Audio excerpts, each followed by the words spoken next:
Wow. No me imaginé que me fuera a emocionar tanto.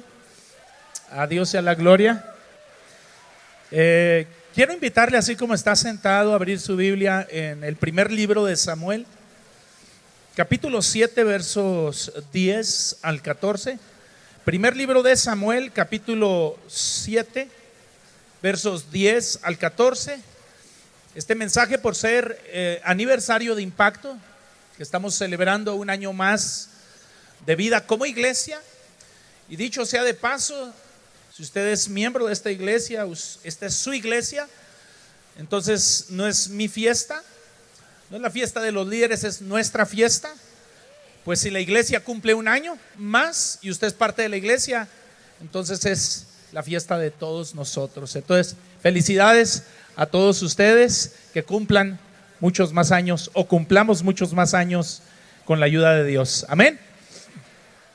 Ebenezer. Ebenezer es una palabra que la mayoría interpreta o conoce su significado como hasta aquí nos ayudó Jehová. Este es un significado correcto, pues cuando Samuel venció con el pueblo de Israel a sus enemigos, su manera de recordarlo fue bautizando una piedra y le puso por nombre a la piedra Ebenezer. Dijo, esta piedra se va a llamar Ebenezer. Y dijo, hasta aquí nos ayudó Jehová. Hasta aquí nos ayudó Jehová. Y nosotros esta tarde podemos decir también, Ebenezer, hasta aquí nos ayudó Jehová. Hasta aquí nos ayudó Jehová. Me gustaría en esta hora tener un mensaje más histórico, un mensaje más narrativo, y irme a un mensaje más textual y analizar el texto y el contexto del pasaje que acabamos de leer. ¿De dónde surge esta palabra Ebenezer? ¿Bajo qué circunstancias? ¿Qué era lo que estaba sucediendo o había sucedido antes para que llegaran a esa gran victoria? Y para que Samuel pudiera bautizar una piedra y esa piedra la pusiera como memorial, pues no lo hizo por hacer simplemente, sino que lo hizo para que quedara como memoria, para que cuando pasaran por ahí recordara todo el pueblo de Israel, pues todo el pueblo de Israel se había reunido. Y en esa ocasión el pueblo de Israel no había peleado, sino simplemente había vencido a sus enemigos, porque Dios ya los había vencido primero. Es decir, solamente habían tomado la victoria que Dios les había dado. Repito, ellos solamente tomaron la victoria que Dios les había dado.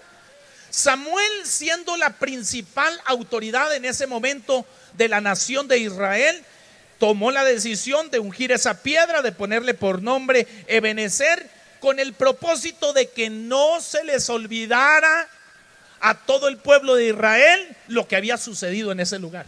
Cuando la gente pasara por ahí o cuando hablaran de ese lugar, iban a hablar de Ebenezer, iban a hablar de ese lugar. Ese lugar de ahora en adelante se llamaba Ebenezer.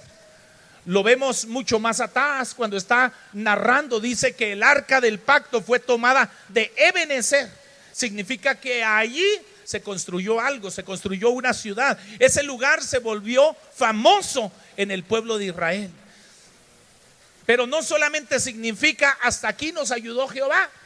Ebenezer en la etimología griega, en la raíz griega, significa piedra de ayuda, ya que Eben significa piedra y Ezer ayuda.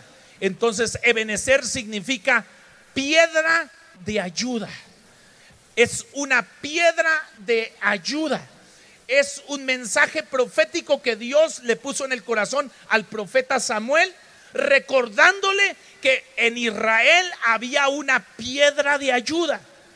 Y esa piedra de ayuda es nuestro Señor Jesucristo, pues Él es la roca inconmovible de los siglos. Jesús de Nazaret es la piedra de ayuda que tal vez tú veniste con una necesidad y que Dios te va a ayudar en esta hora. Yo quiero declarar que Dios te va a hablar, que el Espíritu Santo te va a hablar y que este aniversario será un cambio de historia para tu vida como lo fue para el pueblo de Israel. Veamos brevemente el contexto y vayámonos ahí mismo en Primera de Samuel, en el capítulo 7, en los versos 1 en adelante. Dice la Biblia: vinieron los de Kiriat Jearim y llevaron el arca de Jehová y la pusieron en casa de Abinadab, situada en el collado, y santificaron a Eleazar su hijo para que guardase el arca de Jehová. Desde el día que llegó el arca a Kiriat Jearim pasaron muchos días. Y luego dice cuánto: 20 años. Diga 20 años. ¿Para cuántos se les hace mucho 20 años? Le explico un poquito, voy a irme un poquito para atrás sin leer todo. El pueblo de Israel había pecado contra Dios, se había portado mal delante de Dios. Portándose mal delante de Dios, los mismos sacerdotes, en ese tiempo estaba Eli y sus hijos, Fines y Ofni, se habían portado tan mal delante de Dios que en las mismas puertas del templo se acostaban con las mujeres que guardaban el templo. El sacerdote no hizo nada para corregirlo y vino juicio sobre la nación de Israel, pues se desviaron adorando a otros dioses y en lugar de darle honra al Dios que los liberó de la esclavitud de Egipto, ahora su corazón se había ido para profanar el nombre de Dios con su estilo de vida, con su manera de vivir contraria al plan de Dios y a la voluntad de Dios para cada uno de ellos. Se desviaron de tal forma que el juicio cayó sobre ellos mismos. Y los mismos sacerdotes, Elí y sus hijos, murieron en el mismo día. El arca del pacto, que era la reliquia, o por así decir, el objeto más sagrado del pueblo de Israel, donde reposaba la misma presencia de Dios, fue saqueada, pues estaba cubierta de oro. Los filisteos, que eran los enemigos de Israel, lo vieron como una oportunidad para enriquecerse. Así es de que tomaron el arca del pacto, se la llevaron a sus tesoros. Pero sucedió que cuando la llevaron de Israel hacia sus naciones, hacia sus pueblos, hacia sus ciudades, cuando llegó el arca hacia esa ciudad, cayó maldición en esas ciudades. Y les empezaron a salir tumores y empezaron a abundar ratones y empezó a haber plaga y empezó a haber mortandad y la gente empezó a morir y se asustaron y la pasaron de esa ciudad a otra ciudad.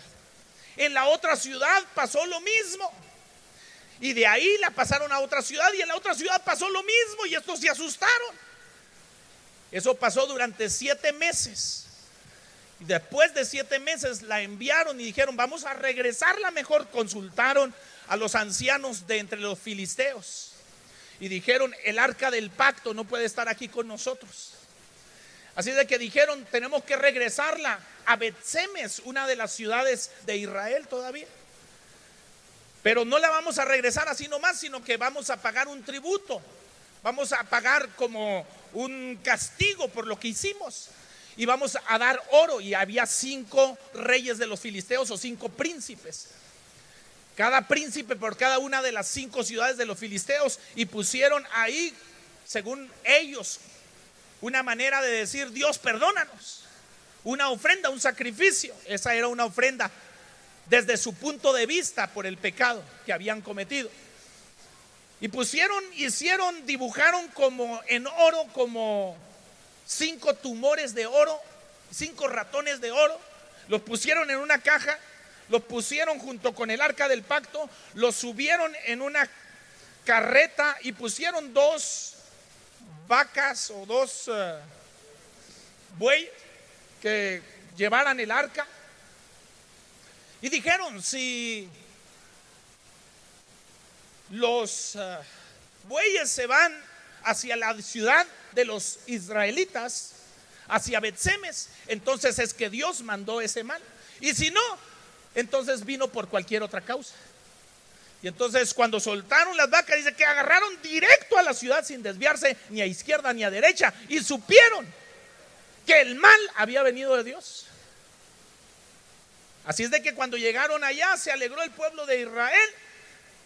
Pero dice la Biblia que el pueblo de Israel, porque abrió y profanó, porque ellos sabían que ese era un objeto sagrado donde habitaba la presencia de Dios, donde Dios lo había consagrado para estar en el lugar santísimo. Pero dice que porque miraron dentro del arca, y dentro del arca está el maná del cielo, y están las tablas del pacto, y está la vara que reverdeció. Entonces, que dice que porque miraron, vino mortandad sobre esa ciudad de los israelitas ahora, y murieron 50,000, y se asustaron también. Entonces ahora estaban asustados los filisteos y estaban asustados los israelitas, y dijeron: ¿qué vamos a hacer? Y la mandaron ahí a Kiriat Jearim, la mandaron a esa otra ciudad. Y desde que llegó a esa ciudad pasaron 20 años, y durante esos 20 años el pueblo de Israel había estado esclavizado, pagando tributos a los filisteos. Les estoy dando un contexto histórico de qué había pasado. 20 años oprimidos, deprimidos y exprimidos. Tenían que pagar tributo, estaban subyugados, no tenían una vida muy feliz. Ya que no es una vida muy feliz cuando las circunstancias están por encima de ti, cuando todo está encima de ti. 20 años pasaron y 7 meses, 7 meses con los filisteos, 20 años en el pueblo de Israel, pero todavía no pasaba nada. Pero en esos 20 años se levantó Samuel para juzgar al pueblo de Israel, para poner orden, para decir lo que estaba bien y lo que estaba mal, y que las cosas se hicieran de una manera recta delante de Dios. Y así es como llegamos al capítulo 7 del primer libro de Samuel. Y así es como vinieron los de Kiriat Jearim y llevaron el arca de Jehová, la pusieron en Abinadab. Y después de esos 20 años, dice en el verso 3, habló Samuel a toda la casa de Israel. Se levanta un profeta de parte de Dios y le habla a toda la casa de Israel. Note, número 1, Israel había pecado, se había desviado de su relación con Dios y había hecho lo malo. Número 2, ahora por causa de ello, la gloria de Dios había sido traspasada, y el objeto más valioso donde la gloria de Dios reposaba, el arca del pacto, había sido llevada de Israel a otra nación. Y ahora, por 20 años el pueblo de Israel le servía a otras naciones y estaba bajo opresión todos los días de su vida. Entonces habló Samuel, el profeta Samuel, a toda la casa de Israel diciendo: si de todo vuestro corazón se vuelven a Jehová y quitan los dioses ajenos y a Astarot de entre vosotros, y preparan su corazón a Jehová y solo a él les sirven, Dios los librará de la mano de los filisteos. Noten, hay una propuesta de parte del profeta para el pueblo de Israel. Después de 20 años viene un profeta que le dice al pueblo de Israel: miren, todo lo que hemos sufrido durante estos 20 años, hay una solución. Les voy a proponer que hagamos 3 cosas, y si ustedes como nación hacen estas 3 cosas, Dios los va a librar. Dios los va a liberar. ¿Y cuáles son las 3 cosas que les propuso en el verso 3? Número 1, quiten los dioses ajenos y a Astarot de entre ustedes. En otras palabras, que nada se interponga entre ustedes y Dios. Cualquier cosa que ocupa el lugar de Dios es idolatría. Idolatría no solo es un ídolo, sino que tu mamá puede ser tu ídolo, tu hermano puede ser tu ídolo, tu padre puede ser tu ídolo, tu suegra puede ser tu ídolo.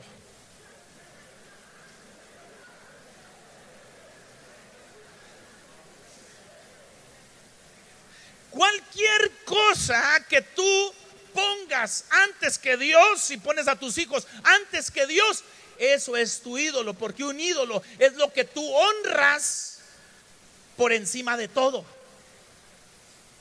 Dios es el único que ocupa el primer lugar. Amarás al Señor tu Dios con todo tu corazón, con toda tu alma, con toda tu mente y con todas tus fuerzas. Ese es el primero y el más grande de los mandamientos. Si quieres una vida bendecida, pon a Dios en primer lugar. Y si pones a Dios en primer lugar y honras a Dios, Dios te va a honrar a ti. Dios va a honrar tu familia. Dios te va a bendecir.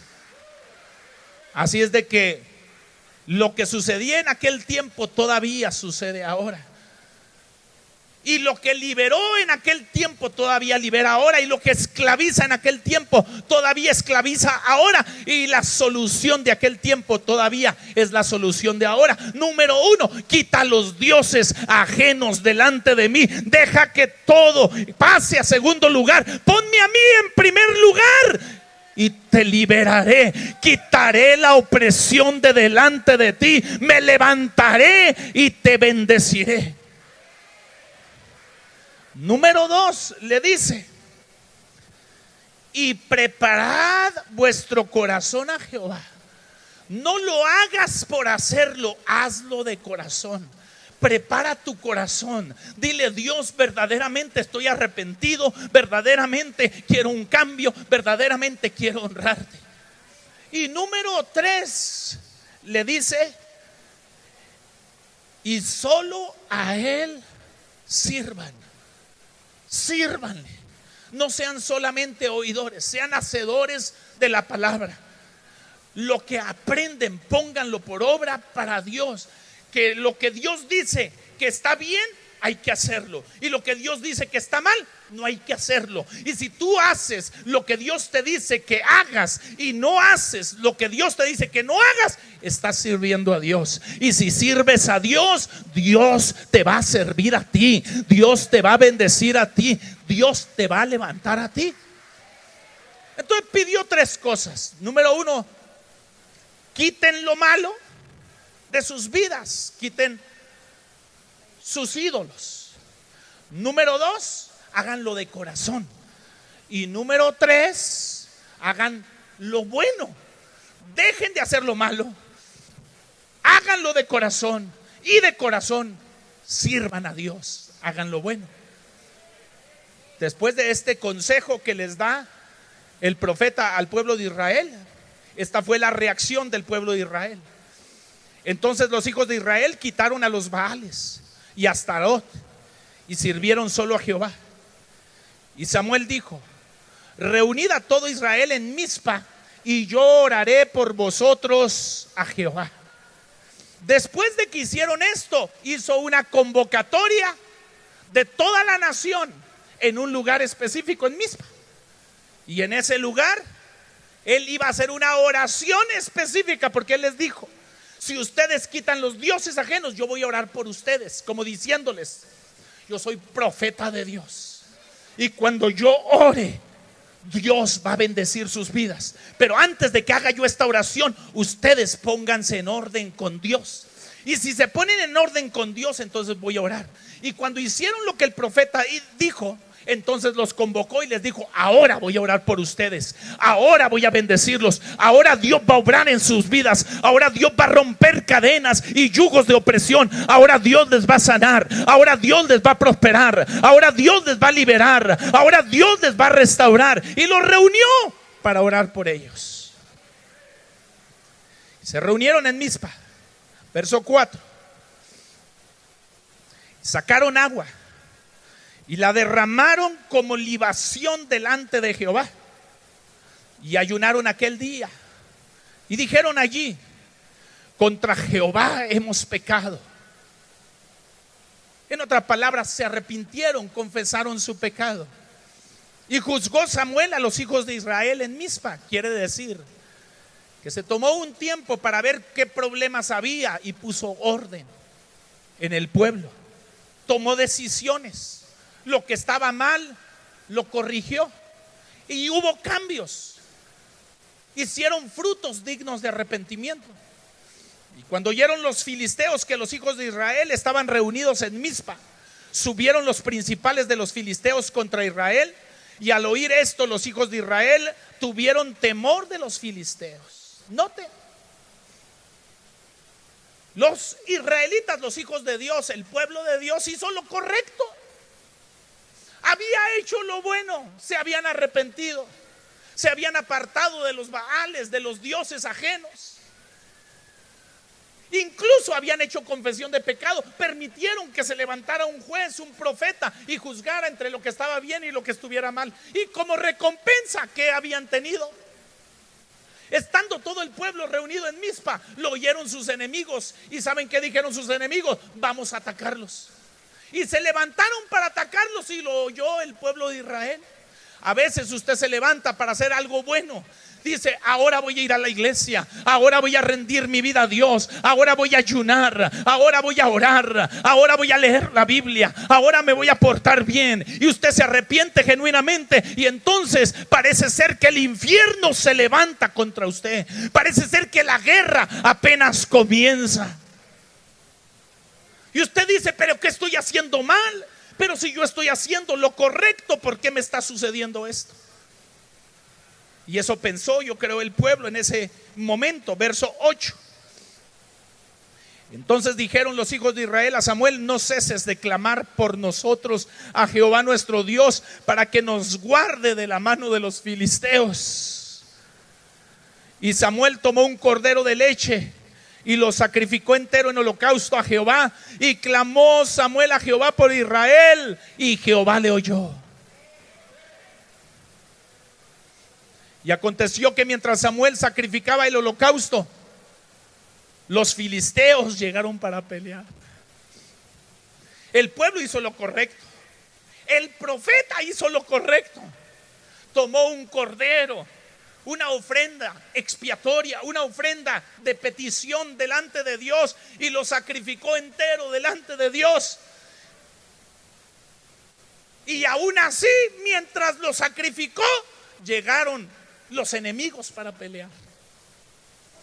Yo te digo, iglesia, en el nombre de Cristo Jesús, no temas cuando se levanten tus enemigos para pelear en contra de ti. Cuando estés haciendo lo bueno, cuando estés orando, cuando estés ayunando, cuando te hayas arrepentido, cuando estés haciendo lo correcto. Porque cuando hayas así hecho lo correcto, Dios mismo se levantará para pelear en contra de tus enemigos. Que se levanten tus enemigos en el tiempo de tu ayuno, de tu oración, no es señal de derrota ni de que algo malo estás haciendo. Es señal de victoria y de que Dios está a punto de liberarte y de bendecirte y de hacer cosas grandes a favor tuyo, de tu empresa, de tu familia y de tus generaciones. Dios está a punto de cambiar tu historia. Dios está a punto de hacer cosas grandes a tu favor.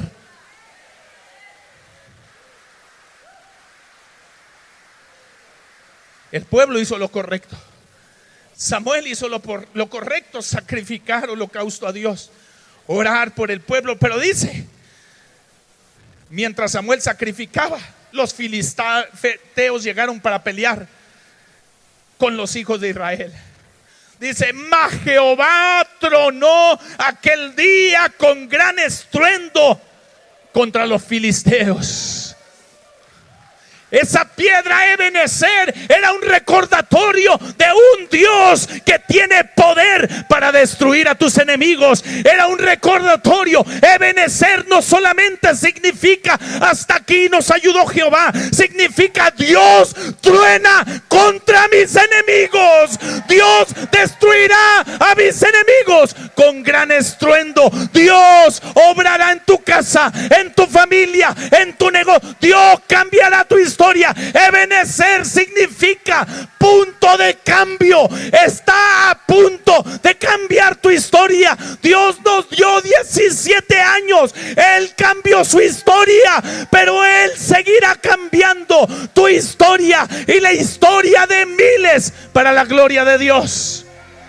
Dios seguirá tronando contra nuestros enemigos. Dios seguirá obrando. Dios seguirá liberando. Dios seguirá restaurando. A Él sea la gloria. Cristo venció en la cruz del Calvario. Escúchame, iglesia. Escucha.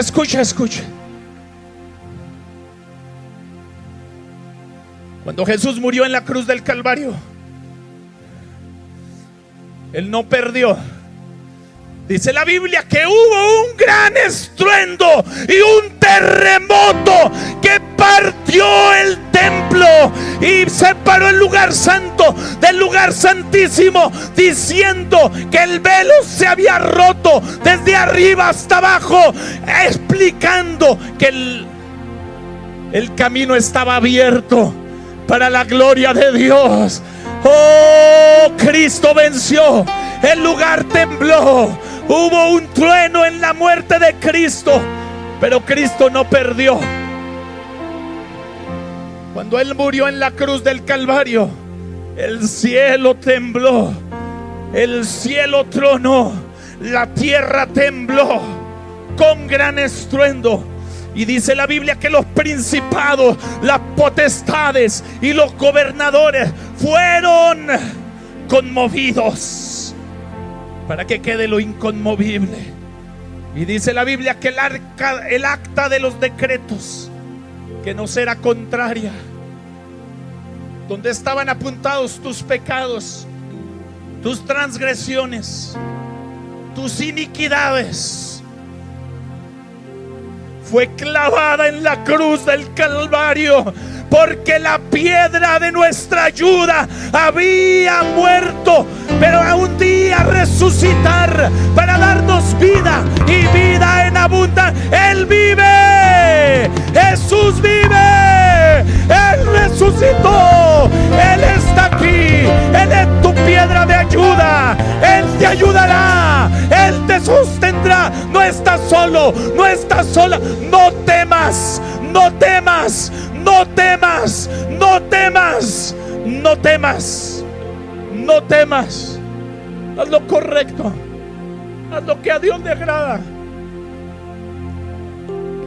porque a partir de ese momento no solamente los enemigos fueron confundidos, fueron derrotados, fueron liberados. Su historia cambió. Los 20 años de opresión, Dios restituyó ciudades, Dios restituyó los años que comió la oruga, el saltón y el revoltón. Lo mejor está por venir.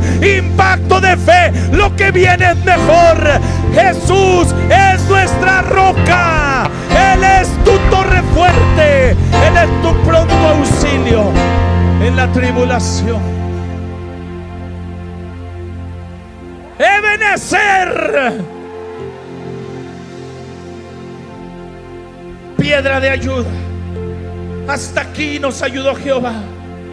Punto de cambio, cambio generacional, dramático, histórico, poderoso, está a punto de acontecer en tu vida.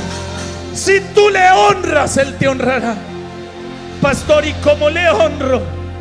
Vuélvete a Dios y Él se volverá a ti. Acércate a Dios y Él se acercará a ti. Vosotros pecadores, limpiad las manos, confesaos vuestras ofensas. Él dice: yo estoy a la puerta y llamo. Si alguno oye mi voz y abre la puerta, yo entraré a él. La roca, la torre fuerte, Ebenezer, la piedra de ayuda, entrará en tu ayuda, a tu favor, cambiará tu historia. Las cosas viejas pasarán, todas serán hechas nuevas. Hoy es tu día. La Biblia dice: hoy es día de salvación. ¿Cuándo Dios puede cambiar tu vida? En el momento que le dices: me arrepiento, y le recibes como tu Señor y Salvador. Las cosas viejas pasarán, todas serán hechas nuevas. Yo declaro vida nueva y vida abundante para ti y tu familia. Yo declaro cambio de historia. Yo declaro Ebenezer sobre tu vida. Recibe a Cristo la piedra de ayuda, la roca fuerte en tu corazón. Póngase de pie, cierre sus ojos.